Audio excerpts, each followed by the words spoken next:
Et comme impression, j'en ressors vraiment enrichi, pas totalement, mais j'ai quelques notions, certaines bases pour pouvoir démarrer dans cette activité-là. J'ai aimé la formation de jeudi et je remercie Chef Adam pour ses conseils. Le total actif est toujours égal au total passif. Quand l'entreprise veut s'étendre, il faut un financement. Il y a plusieurs types de financement qu'on va énumérer ici. Il y a la banque, les actionnaires qui peuvent injecter encore de l'argent, l'appel public à l'épargne. Donc quand l'entreprise vient voir le grand public, soit vous rentrez dans le capital, soit vous leur prêtez. Si vous rentrez dans le capital, vous devenez quoi? Actionnaire. Les grandes entreprises là, ils sont en bourse. Cette forme de financement là est encadrée par une institution qu'on appelle l'AMF. Et lorsque vous rentrez dans le capital, vous avez des droits. Donc les actionnaires ont 5 droits. Et cette forme de financement là est encadrée par une institution qu'on appelle l'AMF, l'autorité des marchés financiers. L'appel public à l'épargne, c'est de venir à la télé pour dire que venez investir, ou bien d'afficher des pancartes, ou bien d'aller sur Facebook. Donc tout ce que vous voyez sur Facebook, faites très attention. À tout moment, le gouvernement peut intervenir. Il faut vérifier si ce n'est pas un système de Ponzi.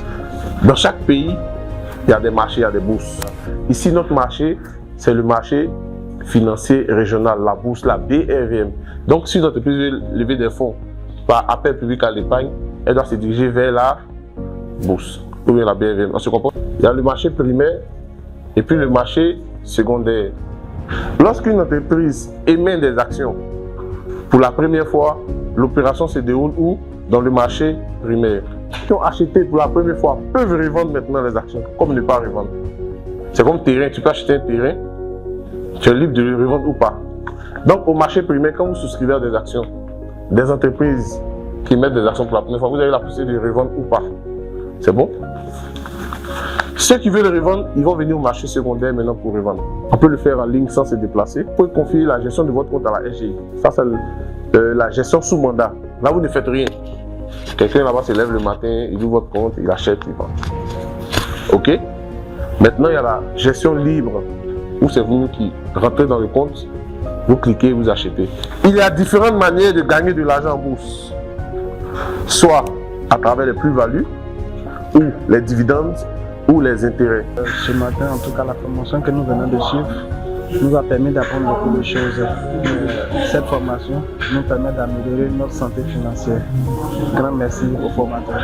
Merci. 8 février 2025, ce jour marque un moment inoubliable car nous avons fait une session d'immersion totale sur l'initiation à la bourse, à savoir la bourse régionale des valeurs mobilières. Alors, c'était le lieu de rencontre, de partage, où nous avons pris plaisir à donner ce que nous savons.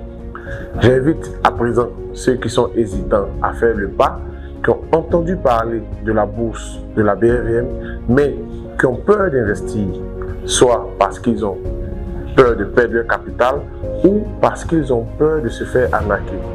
Pour cela, la solution est simple.